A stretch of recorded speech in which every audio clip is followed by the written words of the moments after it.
Thanks for listening to the Replatform podcast, sponsored by Attract and Hypersonics and hosted by myself, James Rogers. A warm welcome if it's your first time. We've got a lot of effort into creating this content and bringing it to you for free. We want to keep it that way.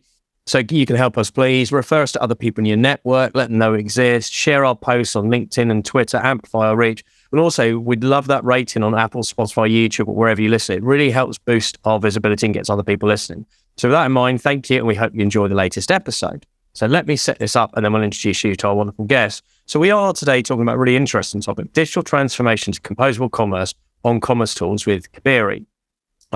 So our guests today specialise in helping businesses through technology change. They've a lot of experience building composable solutions. And there's a few projects that caught our eye, but one of them is a launch of a legacy business, high street business, into a composable stack. And that brings with it a lot of operational challenges. So we want to get under the hood. And also, the second angle is the term composable is used a lot in our industry. We all know our industry is guilty of throwing terminology around. But there is still a lack of knowledge in many orgs regarding the operational, technical, and financial implications of this type of approach and evolution. And it's not right for everyone.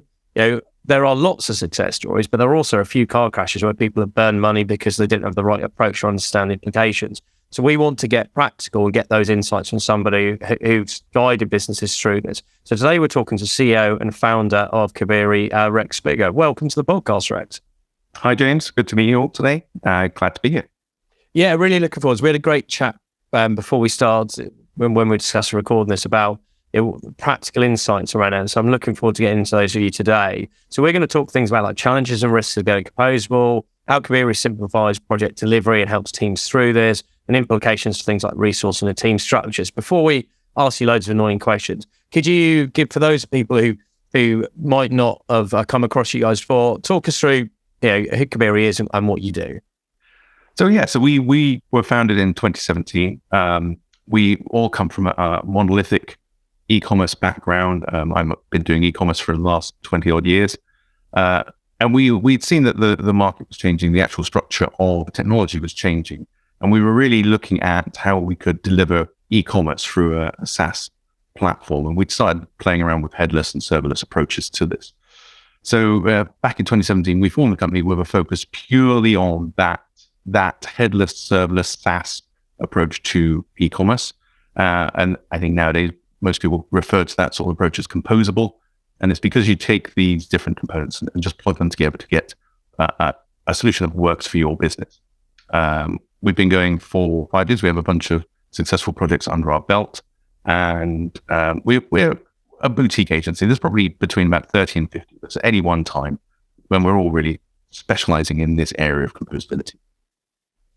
Right. Well, I'll ask the first question. So I guess talking about some of the issues that businesses have when they approach a composable project, obviously, typically they're more complex with more moving parts. Why do you think some of these projects tend to overrun? So I think our first project was, lengthy for us. It was about 9 months to get the core of the platform up and running, and then about another 6 months to actually finish it off and get it out the door. And we developed a lot of learnings from that project about the way you approach composability.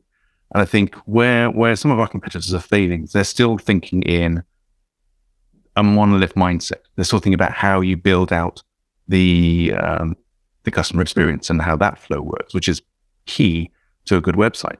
But that always works on the assumption that you have a working framework underneath. With composable projects, you've got to think about it on its head. First of all, you have to work out what you need to do. And then that all has to be wired together. And it's coming from that approach where we found that that's where delays can be. If you don't start with a solid foundation, it doesn't matter what your customer journey is. You're never going to get to the point of actually delivering that to the customer. You've really got to focus on how you deliver the back-end integrations. And then from that point, you move out. It's almost like you've got to think, in the old world, you had a monolith. All of that was done for you. Now, most of the work is out getting that set of linkages up and running so that you have the framework to do all the fluffy custom stuff on top. That makes sense. And I guess in terms of your business, like what is your approach to structuring these projects and kind of managing the projects to simplify the delivery and try to make the projects more efficient?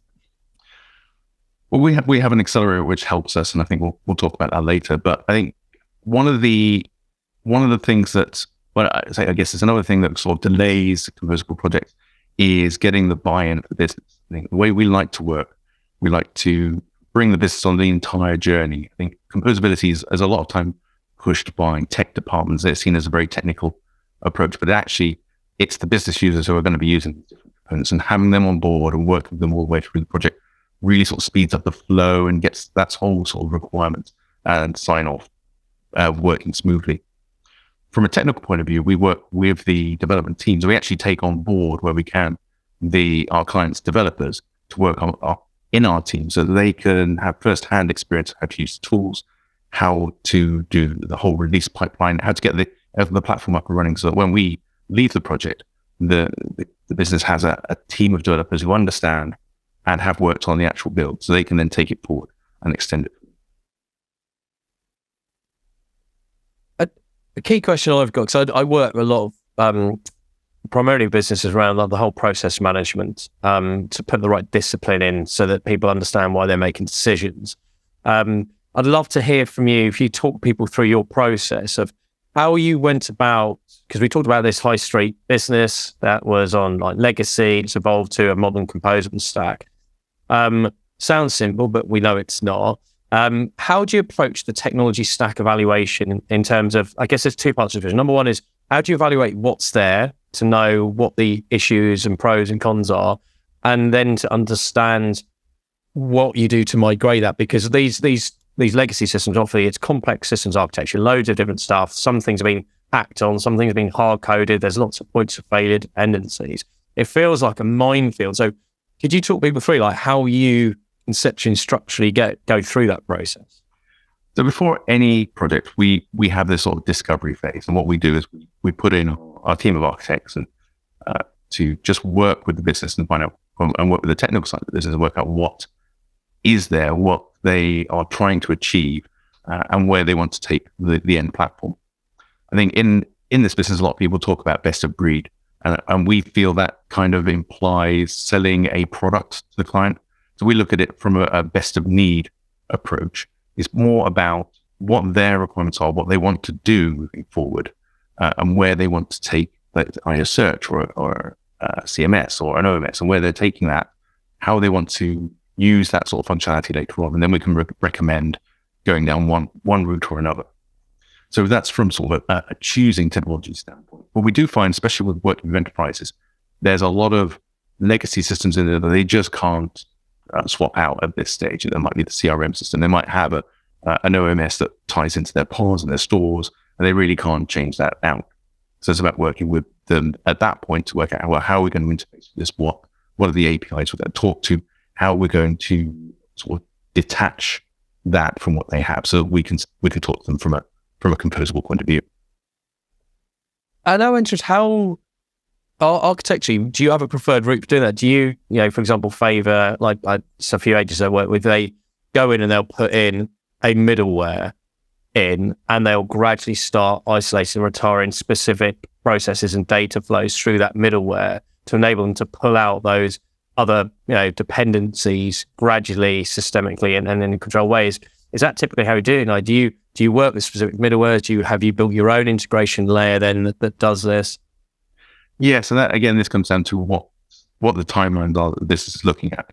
I feel the way we approach the whole build and test, the way we approach the whole build and test development cycle, we're quite happy to lead the business through a big bang approach. So they can just move from one side to the other, depending on what they want. They want to move very quickly. It can all be built in isolation. We can look at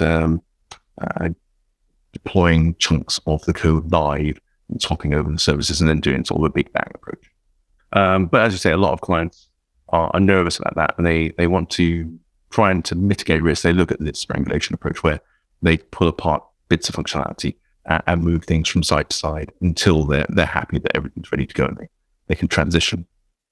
So for us, we find that the easiest approach to that is, as you say, using this middleware layer, so where we can have all the events and communications and data flowing through, so we can start peeling off functionality, go from the middleware layer to whatever systems they need to go to. And this is where our Accelerator came from. It's one of the approaches we took to an Accelerator, which we know to some other people don't. We've started from the middleware outwards. So we're very agnostic to sort of the components that can be plugged into it. And that has enabled us to really move with whichever technology works best for the client, rather than being sort of tied into a specific front-end tech or specific CMS or et cetera. Well, then we'll come back to the Accelerator because we want to get into a bit more detail to talk us through exactly what it is and does. I'll save that for Paul. But I've got one more sub-question about the approach.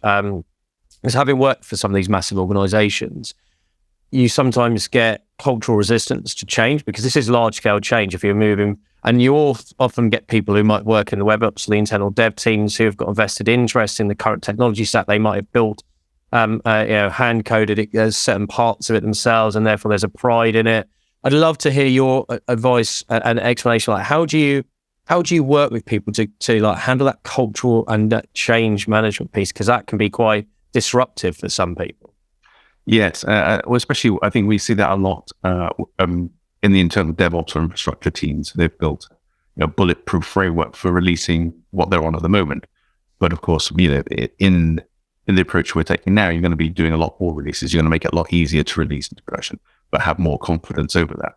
So working with those sort of teams, you've really got to show them it's almost like the proof is in the pudding. You've got to look at how you're doing stuff, take them through the process of how it works, show the benefits to them of moving forward of these new technologies, where they're going to find benefits in the team, how they're going to be able to extend and use this functionality. And really, and this comes back to taking on board client developers. It's also taking on board that tech team, working with them very closely to show them how this will work in a proposal fashion, not sort of delivering something saying, here, you have to now go and use this. It's really sort of saying, well, what are you doing now? Well, this does that, and this is how you do it. This is the change that you need to look at for taking that forward. And also, I mean, it could be that you're working with a team that have built out a specific, say there's some sort of price calculation engine that's very specific to their business needs, and they've spent 6 months, 9 months building this one key component.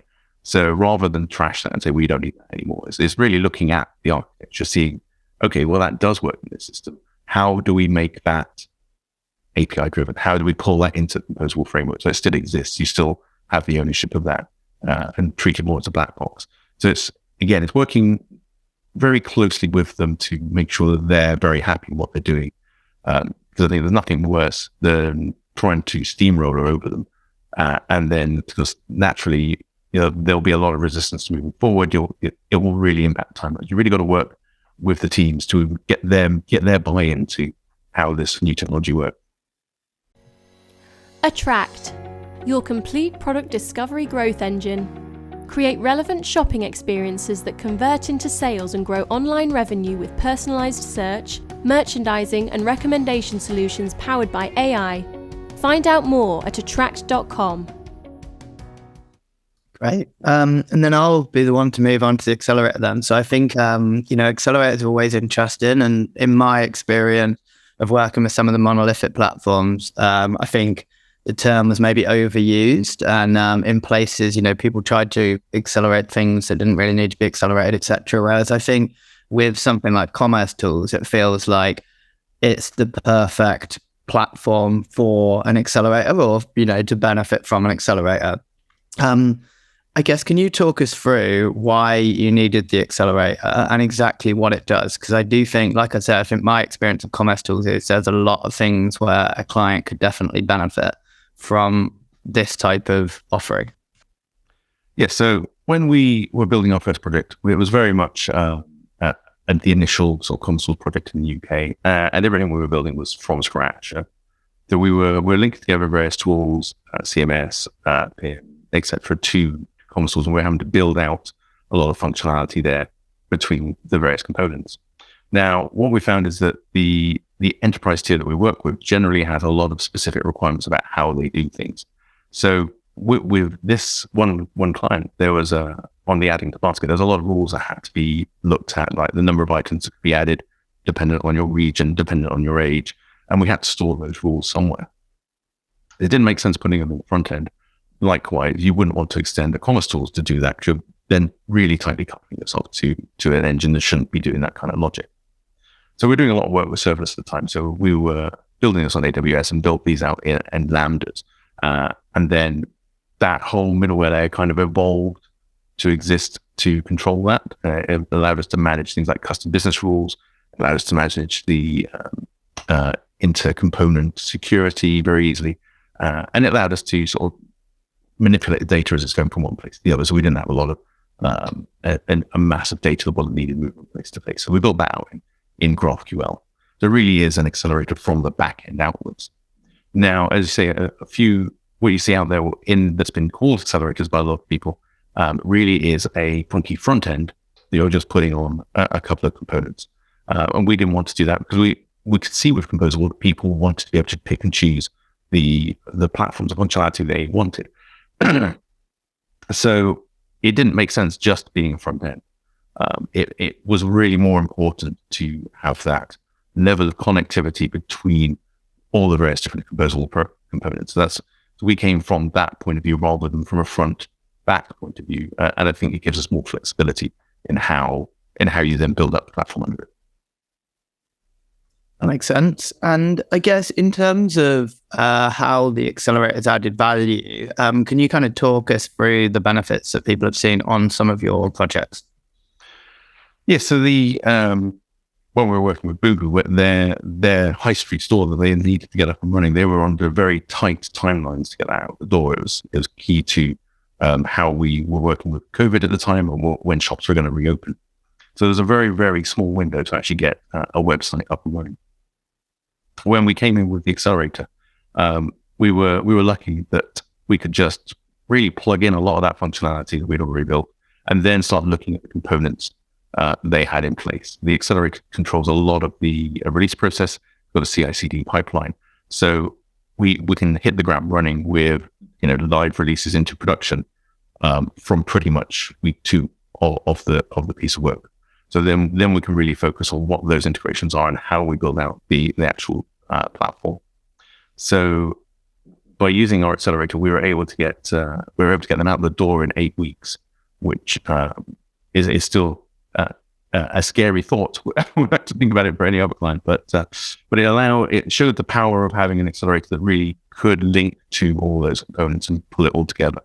So nowadays, when we talk to prospective clients, because our accelerator is a middleware layer and it's really a framework of how we accelerate projects, it means that it doesn't have to be a big bang approach. It can be, as we did with Ryan, and they had they needed to change out their checkout flow to a new payment provider, and they wanted to put that on Commercetools. They were able to take the architecture and learnings from Sheba and just seamlessly move that in.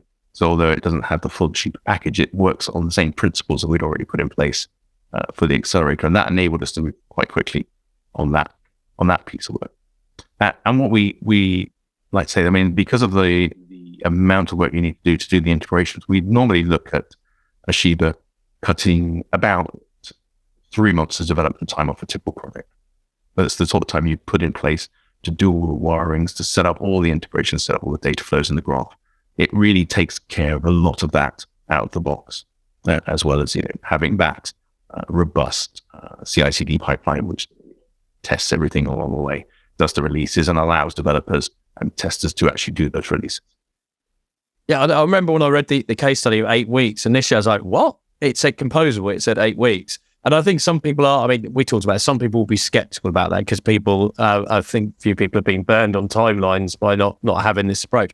Could you talk people through, because you've got the accelerator, that obviously speeds up the connectivity piece. But in terms of approaching MVP phase and making it manageable, what's the approach that you took on that? Because 8 weeks is a fair old time pressure. Yeah, I think with Boohoo are a very forward-thinking and very progressive company, but they like to move fast on things. And we were very lucky on this project that we had Laura, Mark running the project, and Joe as the CIO, and they really got Composable. They got what needed to be done and what speed you could move at. So when there was any questions about how to do things, they were already coming at it for themselves from a Composable mindset, and we could work together and just get the decisions made really quickly and move forward. 8 weeks, it was tough. I mean, there was no walk in the park getting the site out in 8 weeks. And I think at week 6, we were told that they had signed an agreement with Algolia. So it needs to go live with Algolia. So we had to then get that built into what we were building out in those last 2 weeks, get it fully functional and testing.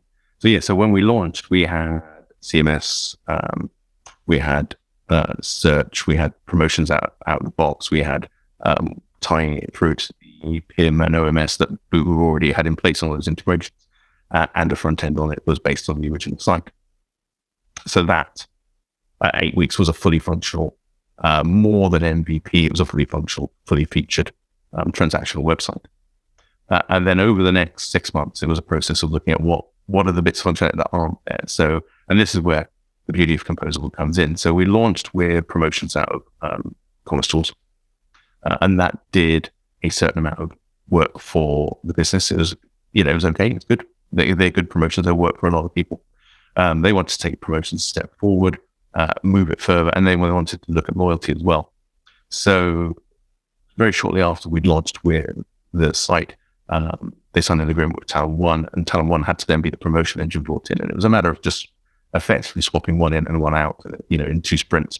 They were running on Talent One. Then 2 sprints after that, they had a full loyalty program. So it really was a matter of, I think one of the things that people fall over on Composable is you're buying a bunch of products that do stuff really well. You've got to trust that those products do that stuff really well and use that functionality. Don't try to bend it to what you used to have. If you had an Oracle Commerce or a Hybris or a Salesforce, don't try and bend those products to work in the way you used to work. You have to embrace the way they work moving forward, and then you can really move quickly with them. An area that I've seen people struggle to get their heads around with, a build whatever you like stack essentially is what's my back-end tooling, what are my dashboards? People are very used to, okay, I've logged into Adobe, I've logged into Salesforce, I've logged into Shopify, BigCommerce, and here's all my capabilities, and there's the orders, and there, etc.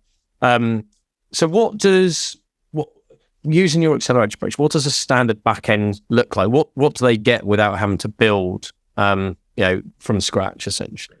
Well, this comes back to bringing the business on board at the very beginning. You've got to work with the business all the way through so they understand the tools that are being delivered to them. And again, it's a bit of a transformation project. You've got to think about what your role is in a company.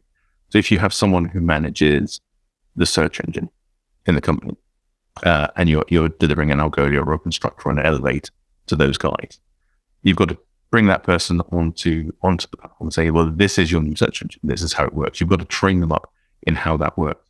And you've got to try and get them out of the mindset of, well, I'm logging into this vast tool set, because at the end of the day, they're only going to be looking at search in that tool set. And now you have a better, more fully featured search engine to use for it. So, working with them on that to show how the Composable product that they're buying actually benefits that team and how they can work with it and how they can get the most out of it. And it's doing that across each of these products, because each of these products has its own backend. Each has its own admin there. The thing that a lot of people, if they're not brought on that journey, find jarring is, of course, if you look at Salesforce, everything looks the same, whether you're doing the content or you're doing search or you're doing product entry or looking at the orders. They're all very much the same look and feel. When you are working Composable, each team has its own area, and it's building the comfort in that team to understand how that area works and what they can do in it. Because if you're looking at orders, you don't need to know how the content is built. You wouldn't be going in there day in and day out and tweaking the content, because your remit is to look at the order flow, work with the OMS, work with the back-end systems, and see what, and work with your CRM to work with the customers. You're not looking at content, so you don't need that consistent look and feel across the whole thing.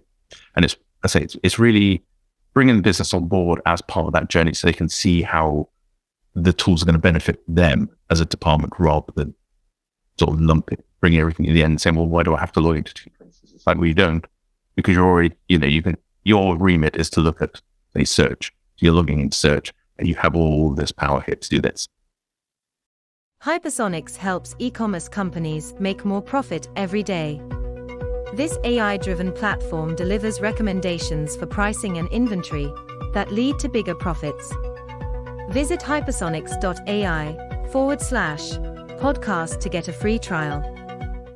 That makes sense. And in terms of content more specifically, how do teams handle things like previewing of new launches and campaigns and scheduling and all of that kind of stuff? So again, preview is a tricky one, because I think people with the monolith are used to seeing, I want to put a time in the future and I see the website at that point. With Composable, you can do that to some extent. You can build out like a staging environment where you can preview all the stuff that would be live and do the migration across. So you have that sort of functionality there. When you're looking at horizon planning, it really does come down to the individual tools you choose and what you want to see in those. If, say, for example, you've got a PIM and a CMS that work really closely together, you can visualize what that's going to look like in the future. A lot of CMSs do that sort of level of horizon preview, but it might not have the latest prices. It's not going to have any promotions, because that might be done by a separate engine that's going to be thinking about prices and promotions later on. But then again, this comes back to think about each component individually.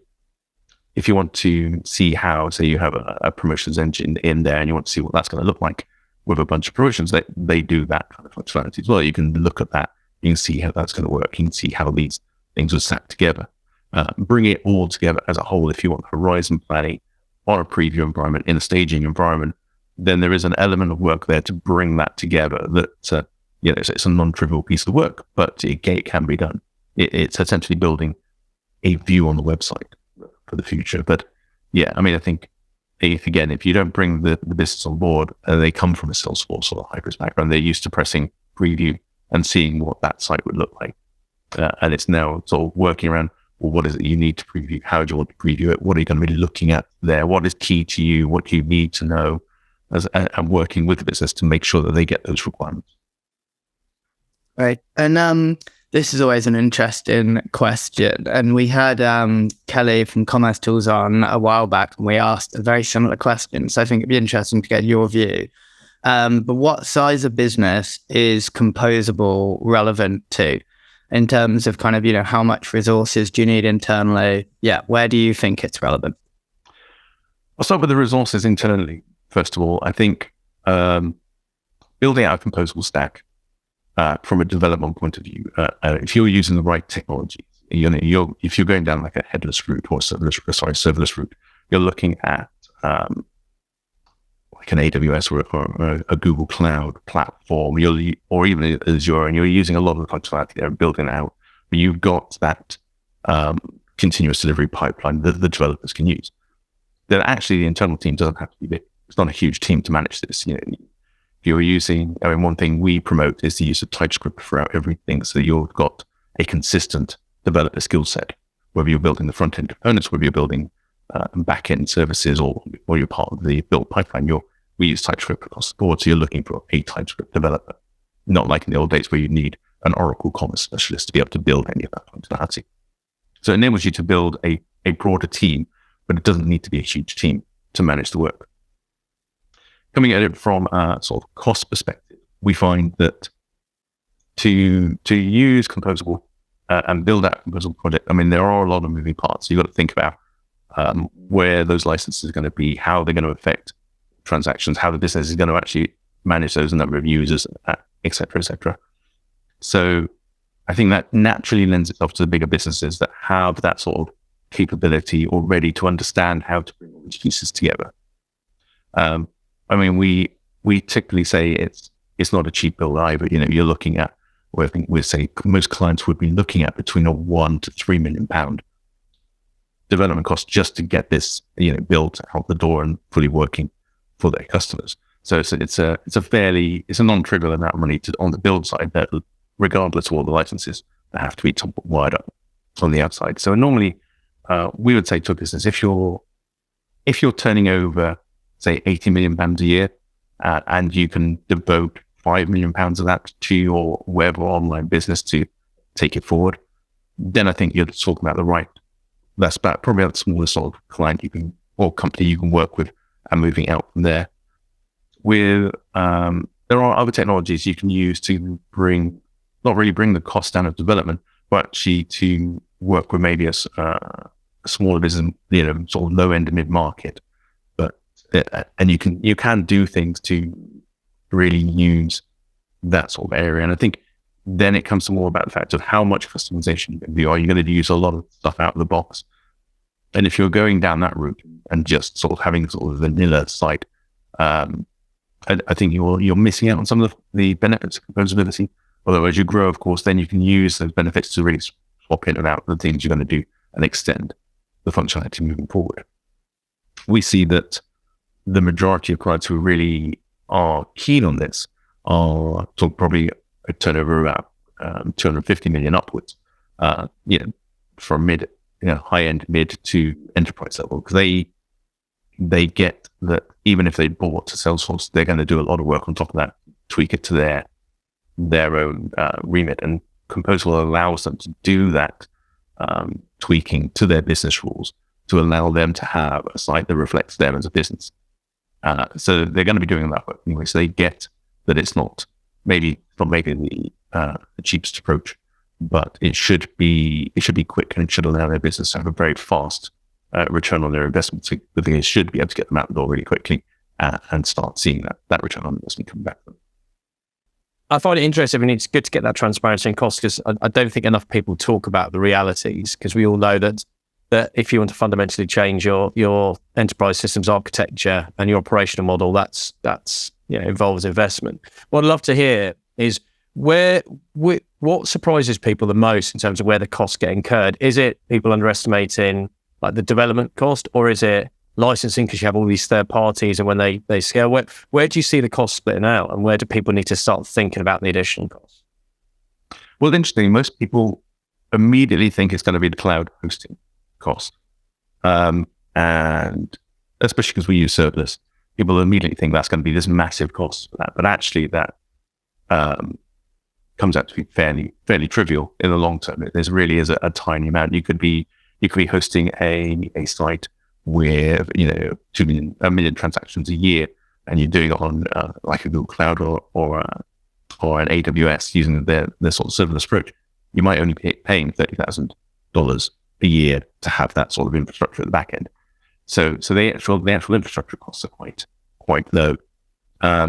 Each composable tool, of course, has its own license costs, its own license fees, and I think that's where a lot of the difficulty comes from. That you have to have a procurement team who can work across all the different platforms and try and get a unified cost across those, because you're going to be charged different things, different metrics from each of those clients anyway, and you've just got to work out what works for your business and try and bring that in. I mean, if it's something like Salesforce, you're given basically one large flat fee, and that's what you pay. Here, you have to really work on how those different bits are going to benefit your business, and don't go for a search engine and say, well, I'm going to have 2 million searches per day. Look at your past data, see how it's going to affect you, and bring those prices in when you can. I think that another area where people, and I think this is historical, not just for Composable, I think it goes back to when people want a website. People always assume it's coding, it's cheap. I just want a website, it's just a website. And they don't understand the complexities that have to go with that. I think Composable is a different approach to doing things, and it is hard to get it right.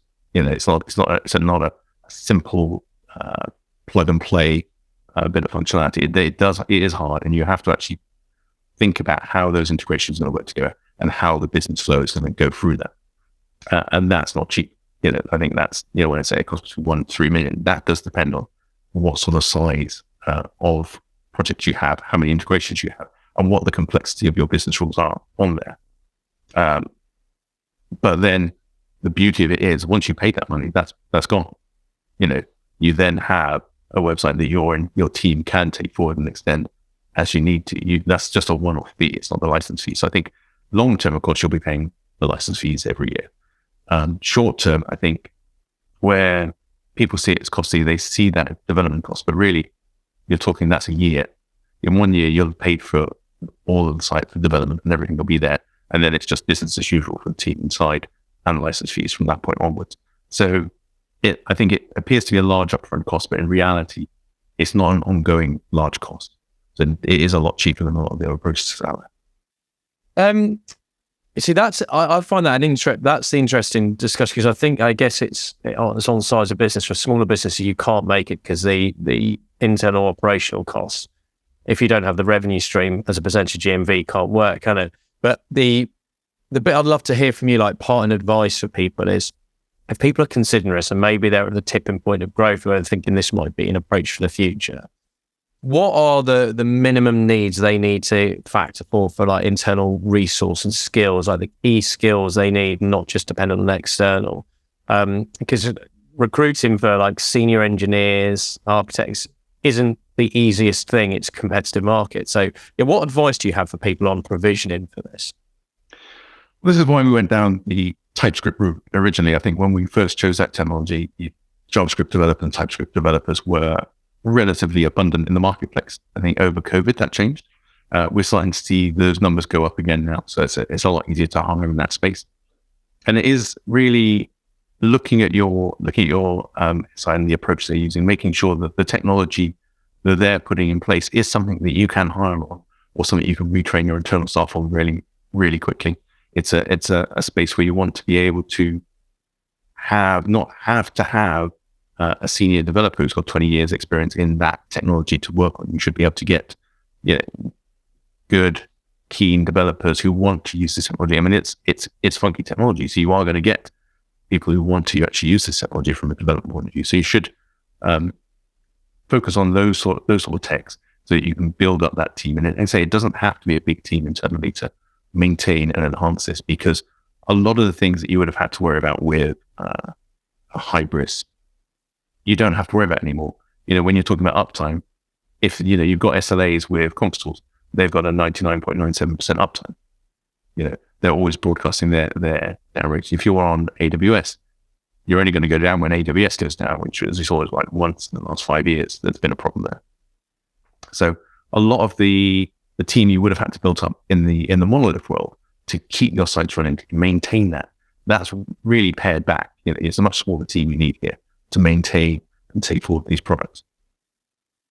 Then for that ongoing cost, again, you really need to look at where, I think you have to keep a good eye on how the site's going and where you're coming from or where you want to get to. You've got license fees. You've got to work out where those prices are going to hit you in the future. But also you've got to think about it from a point of view of, how am I expanding the business? Where do I want to go with it? Are my marketing team always saying, well, we need to get out a new set of A/B tests. We need to get that out today. We need to react to this part of the marketplace.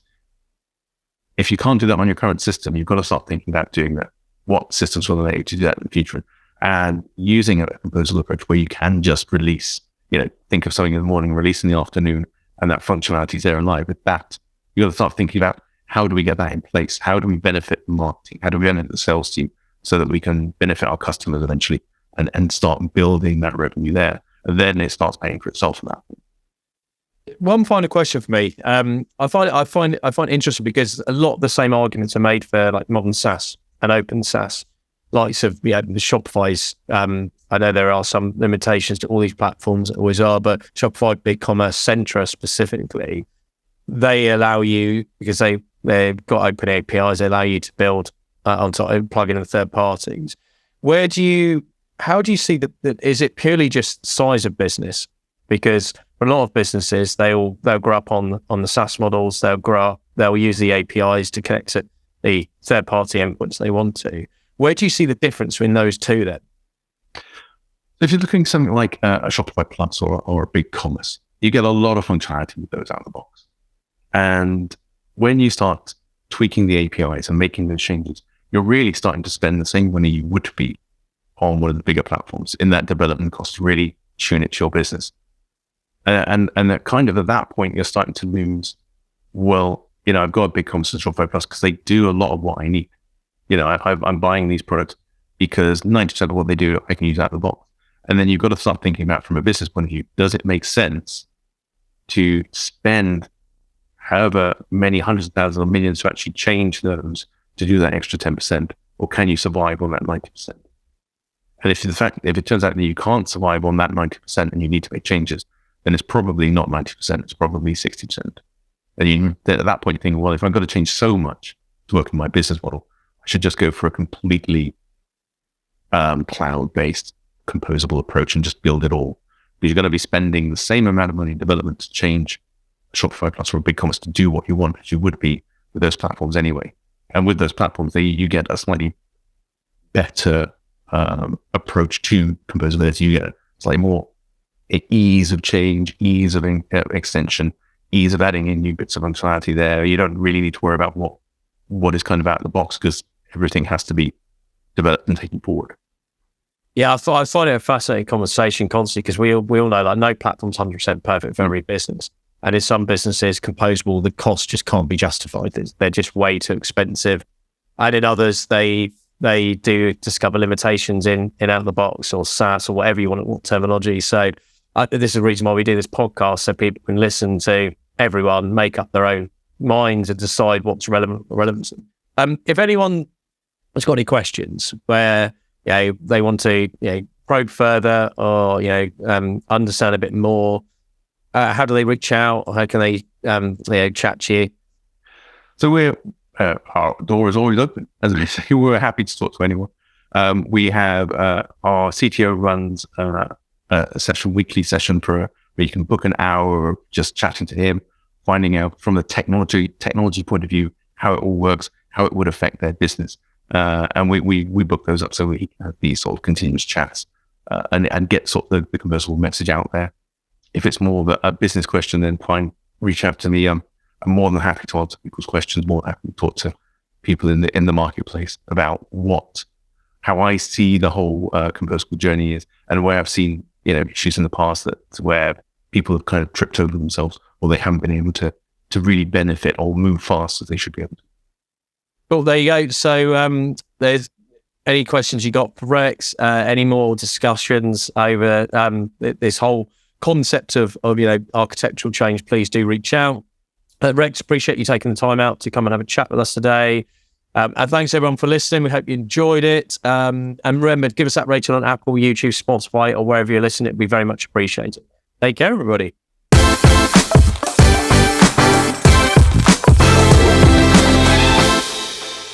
For more information on this topic, head over to replatform.fm for our audio podcasts. To discuss a project, or if you'd like to chat about any of the topics covered in this episode in more detail, please reach out to myself, James Gerd, or my co-host Paul Rogers via LinkedIn and Twitter. Thanks again for listening, and keep your ears peeled for the next episode.